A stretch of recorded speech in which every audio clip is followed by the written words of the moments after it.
Yun. So, hello guys. Good evening.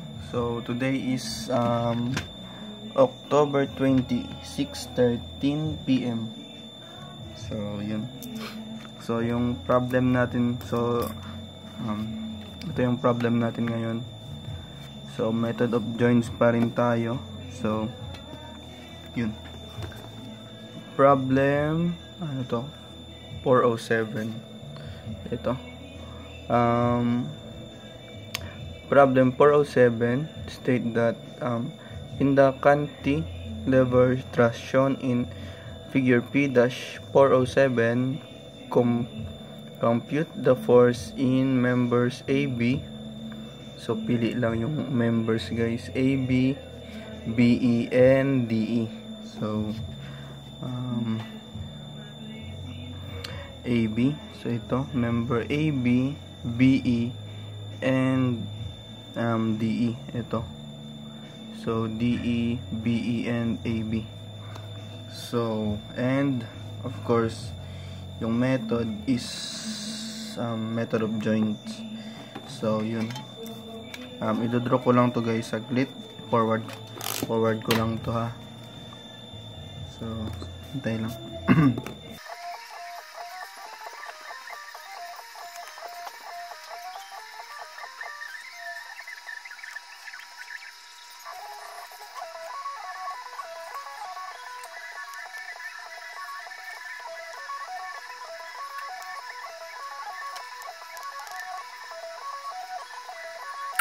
So, yun guys.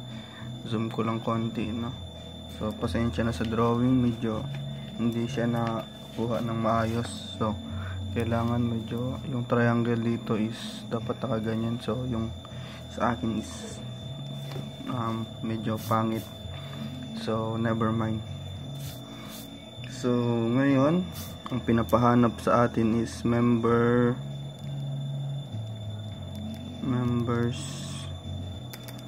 AB,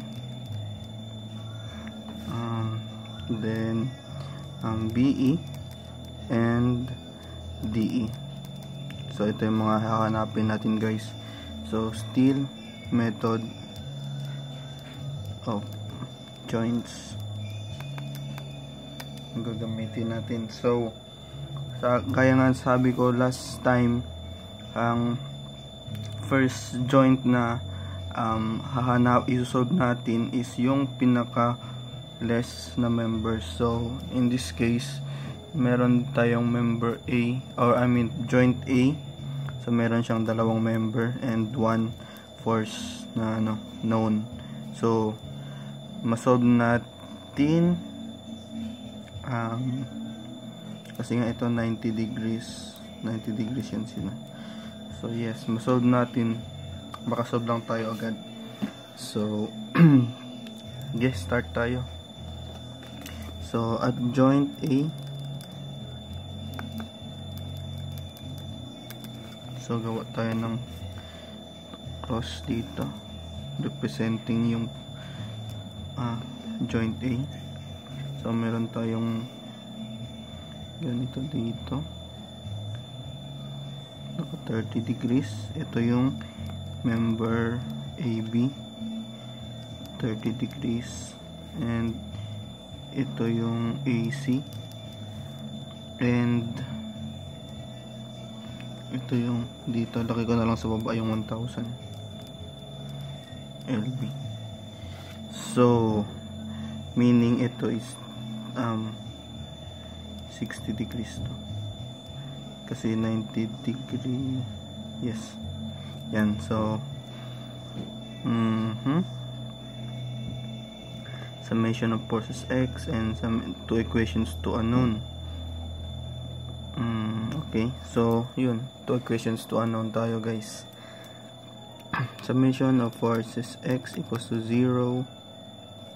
So AB cosine of 30 plus AC plus 1000 equals to 0. I mean, kulang, may cosine pa to dito, cosine of 60. So nakalimutan ko. Ito yung equation 1. Equation 2 is summation of forces y. So AB sine 30 plus minus pala. So minus, so no need na pala mag 2 equations kasi masosolve na natin agad yung AB sa summation of forces y. So medyo na lost ako dun. So sa summation of forces y pa lang is masolve na natin yung AB. Then yun, equate natin sa equation 1. So masolve na natin yung AC. So 1000 sine of 60 equals to 0. So first, solve natin muna yung AB sa summation of forces y. So x sine 30 minus 1000 sine 60 equals to 0. So meron tayong AB of 1732.05, then equate to equation 1 Q2. So pasensya na. So ngayon itong 1732 equate natin dito. So answer cosine 30 plus x plus 1000 cosine 60 equals to 0. So meron tayong ito tension, and yung AC is 2000 compression. So ito yung answer natin for joint A. So now klaro ba guys? So 1732 tension okay naman. So ngayon hahanapin na natin yung BE. So BE pag dito tayo mayroon tayo dito at pag dito is tatlong unknowns. So pwede na tayo mag-direct dito guys, pero may tatlong unknowns tayo. Pwede din tayo mag-joint method muna dito. Hanapin natin yung CB, then kung ano yung answer CB is doon na tayo gamitin to unknowns na. So pwede din yun. Pwede din if marunong kayo mag i-rotate nyo yung axis. So para gawin nyo itong dalawa na to, gawin yung x axis, then ito yung y. So pwede din yun, or ito yung x and y. Tama, pwede yun guys. So para sa mga medyo nahihirapan, so dito muna tayo sa wait lang, nag-chat si Crush. So post ko muna. So yun guys, na-replyan ko na si Crush. So resume tayo. So sa point C muna tayo at joint, pero ang inaalala ko kung gagamitin natin yung method na yun, so pagdating sa joint D, mag-rotate na tayo ng axis kasi medyo hindi natin pwedeng isa-isahin to para makapunta lang tayo doon, di ba?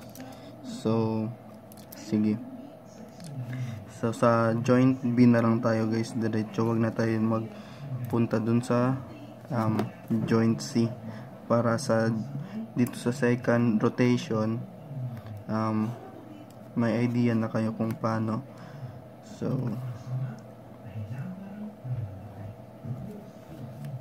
then yan.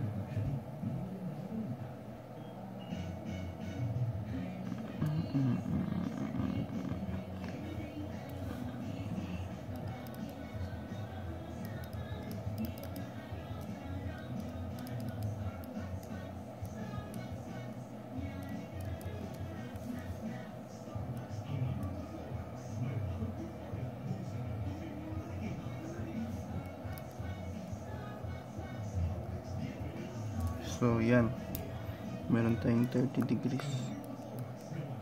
Ito 30. So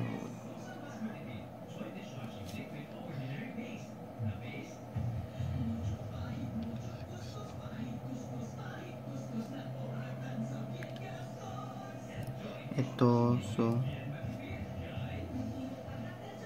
ito 30 din to dito, and meaning ito is 30 rin, so bali 90 degrees. So yan, importante kasi yung mga degrees na yan guys, para pag i-rotate natin ngayon, alam natin kung saan sila mapupunta. So paano yung i-rotate yung axis natin dito. So ito, meron na tayong ilang annons ba to? So meron pa pala tayo dito, meron pa tayong BC.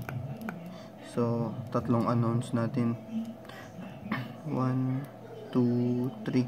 So yung BA is meron na tayong 1732.05. So ngayon, tatlo yung annons natin. Oops, nag-chat na naman. Wait lang. So, yun. Balik tayo guys. Tatlo yung announce din. So, i-rotate natin yung axis. So, ano ba yung bakit nga ba niro-rotate yung axis natin guys? So, para mabawasan yung kasi yung nakalimutan ko yung niya, paano i-explain, pero para maging less yung, hindi maliles yung announce, pero yung equation kasi kailangan so tignan nyo, paano ko ba to i-explain? So wait, isosolve ko muna guys, tapos i-explain ko sa inyo kung paano ko ba na-rotate, or paano yung ko ng rotation. So first rotation is to. So paano ko siya i-rotate? So 90 degrees tong 1000, diba? So ito na lang gagamitin kong x prime, and ito yung y prime ko, yung may 1000. So ito magiging, oops, sorry, hindi nyo pa nakita. So yan 1000 yan. So 90 degrees. So ito is magiging BD, and ito is 1732.05. So kaya importante yung mga angles na yan, kasi dito natin malalaman kung ito, for example yung BE, kung saan siya dito. So as we know na from BD to BE may 60 degree angle, so meaning dito siya 60 degrees. So maybe dito. So ito yung BE natin with 60 degree angle from BD. Then so 90 degree to, alam natin na 30 degrees yan, meaning ito is 60 degrees. So same, di ba? Kaya importante yung mga angles So 30 degrees yan, meaning from BA to BC 60 degrees din. So same sila sa BE. So meaning dito yan siya, BC of 60 degrees. Yun. So meron tayong dalawang unknown sa Y at isang unknown sa X. So pag mag-summation of forces Y, dalawa, wala to. Summation of forces X, tatlo sila. So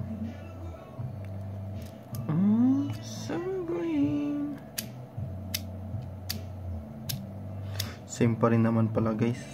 So kahit i-rotate nyo or hindi, to equations, pero 3 unknowns tayo kasi wait, nag-chat si Crush wait. Low yung unknowns natin, pero dalawa lang yung equations natin. So kailangan pag tatlong unknowns, tatlong equation. So yun, pero parang sa naalala ko kasi sa kung tignan niyo itong figure na to, 'di ba? Yung CB, for example, dito tayo sa point or sa joint C, so ganyan, for example, CE and CA. So nag-chat ulit si Cash, so sorry guys So guys, back sa ano natin, problem is, so CB dito. So guys, nakita nyo, paghahanapin natin yung CB sa point na sa joint C is walang ibang loading. CA, sa pag-aalala nyo, meron tayong CA which is 2000 compression. So 2000 yan siya, compression, meaning pag mag-summation of forces X tayo, meron yung CE is just equal also to 2000 compression rin going dito sa center. So pag wala ng ibang force na pwedeng gamitin to solve CB, so meaning CB is 0, meaning itong BC natin is just equal to 0. So meron lang tayong 2 unknowns. So and also, para medyo maliwanagan tayo konti, so meron tayo ditong problem or answer sa isang problem. So basahin ko lang. At a joint subjected to the action of 3 members but no other load. So if 2 of the members are collinear, meaning same dito, yung member CA and CE is collinear, so sa isang line lang sila, so the force in the third member must be 0. So yun guys, must be 0. So collinear yung dalawang member, and yung third member, dahil walang ibang load or force na involved or present dun sa joint na yun, no, sa joint na to, so meaning yung CB must be 0. So yun lang din yung nasa book na ipo-follow natin. So yun, collinear, and kahit anong angle yan sila guys, kasi basta collinear yung ito, collinear, kahit pag ganyan yan siya. So meaning itong dalawa na to is same, itong dalawang member na to, diba, ito and this one same sila ng value ng force, and this third member must always or must be 0 kasi wala naman siyang ibang force na involved, so 0 talaga siya, meaning sa problem natin i-apply natin yun. So if tignan natin, diba, dito, so sa joint na to, meaning collinear yung CA and CE, meaning yung CB is 0. So apply natin din siya dito. So ngayon, remaining unknowns natin is dalawa na lang. So now pwede na tayong mag 2 equations, 2 unknowns. So sige, summation of forces X, so 0, so 1732.05, negative yan, then plus BD plus BE cosine of 60 equals to 0. Then summation of forces Y equals to 0. So meron tayong BD. So sa summation of forces Y pa lang masosolve na pala natin yung BE. So BE sine of 60, so minus yan, minus 1000 equals to 0. So BE, so yun, masolve na pala agad, no need to use scientific technique or Caltech. So negative X sine 60 minus 1000 equals to 0. Shift solve. So negative 1 1154 compression, ibig sabihin 1154.70 compression siya. So equate natin dito sa summation of forces x natin. So yung answer is 1732.05 plus BD.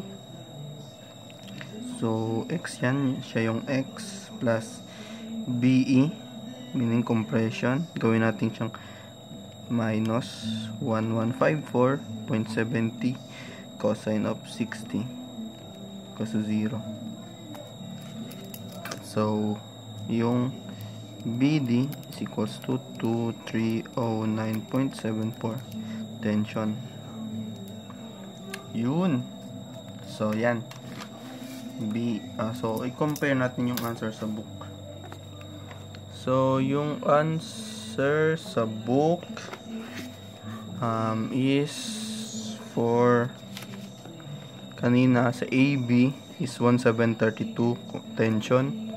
So yun, sa atin is 1732.05 tension, same sa book. So yung DE, so may answer na pala, BE and DE is equal. So 1154 compression. So 1154 compression din sa atin. But kailangan natin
So 2309.4. Then yung DE is unknown, DF unknown, DG unknown. So meron tayong 1000 na 90 degree dito sa member DB and DG. So laki ko na lang siya dito. So same thing, 'di ba guys? So napapansin nyo, parang same lang talaga sila dito. So tingnan nyo yung yung itong dalawa na to. So 'di ba same na same sila, but syempre dapat may explanation tayo dyan. So sa book, tingnan natin yung sa book guys. So as you notice, 'di ba, sabi ko nga kanina, sabi din sa book na yung third member ng isang pag may collinear, meaning sulat, gawin ko lang to ha. So tingnan nyo yung joint F. So ito yung joint F. So meron siyang ganyan. So ito yung FG and FE, and of course ito yung FD. So diba, collinear and is third member and wala siyang ibang force involved. If ever meron yan siya guys na lagay natin 1000 dito, may ibang force yan siya dito na 1000, or kahit saan dyan, going down, going up,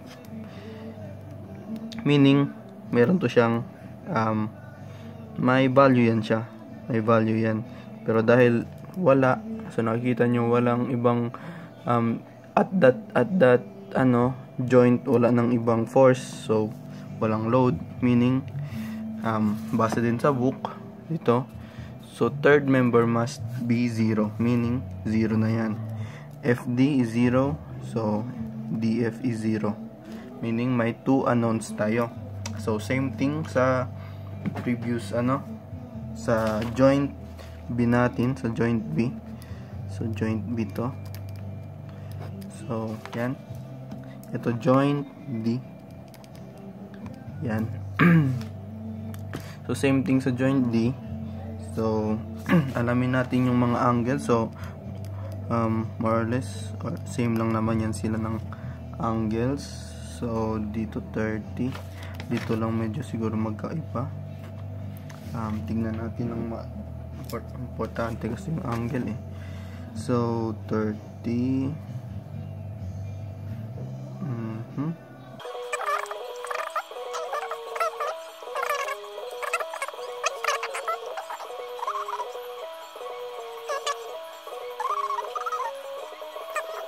Double check ko lang guys kasi ayoko naman mali yung sinasabi ko. So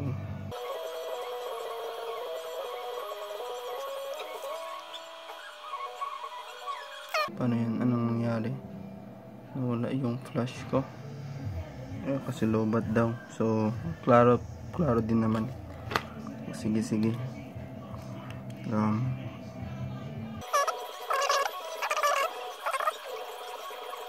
30, so same lang talaga yan sila guys.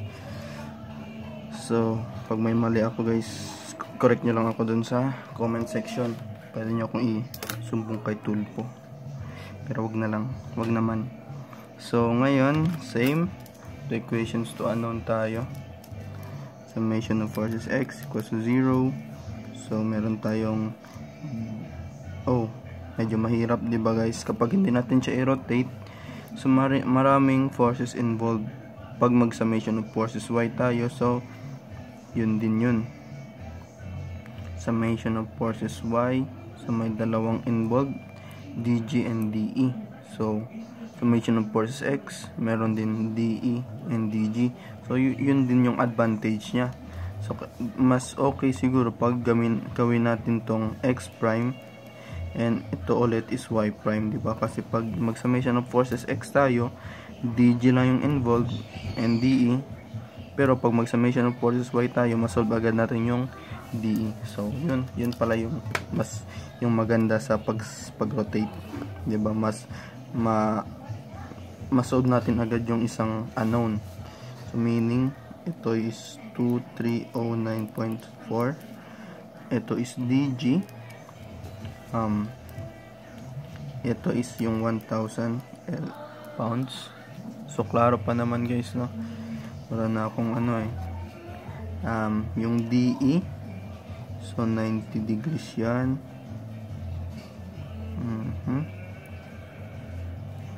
90 degrees, so 16. So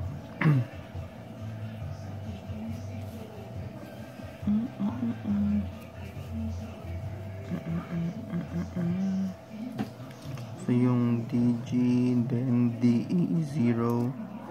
Ilagay ko na lang de 0. So same pa rin yan sila, meaning ito is 60 degrees. Yan, so hindi ko na lang ilalagay yung de natin kasi 0 pa rin naman yan siya. So ito yung yung df. So ito na yung dalawang unknowns natin. So lapit natin ng konti sa lamp. So 1, 2. So yun, summation of forces y muna tayo to solve for de. So tignan nyo guys, kanina diba as ay sa gaya ng sinabi ko, kapag nag summation forces y tayo dito sa ganitong positions ng without rotating the axis, so mag summation of forces y tayo, dalawa yung involved agad. Same thing pag mag summation of forces x tayo, dalawa din, kasi isa lang yung x. isa lang pa rin naman pala yung x. So binaliktad ko lang ganyan. Pag ito mag-summation of forces x ako, so same thing lang pala. Nag-rotate pa ako guys, so same pa rin naman. Dito is mag-summation of forces x ako, dg yung masosolve. So same lang pala guys. So pinahirapan ko lang yung sarili ko. So i-prove natin kung same lang ba. Sige, yun na lang. So summation of forces y is negative dE sin 60 minus 1000 equals to 0. dE is equals to negative x sin 60 1000 to 0. So 1154.70 compression. Then summation of forces x equals to 0. So dalawa sila, negative 23094 minus dE, pero compression siya, meaning ipa-plus ko na yan. 1154.70 cosine of 60, then plus dg equals to 0. So dg 2309.4 plus 1154.70 cosine 60 plus dg x. So dapat same siya sa answer natin sa BD. So kung ano yung BD, dapat same sila pag i-check natin dito mamaya. So dg equals to 1732.05 tension. So now dito i-prove natin guys na correct yung answer natin dyan.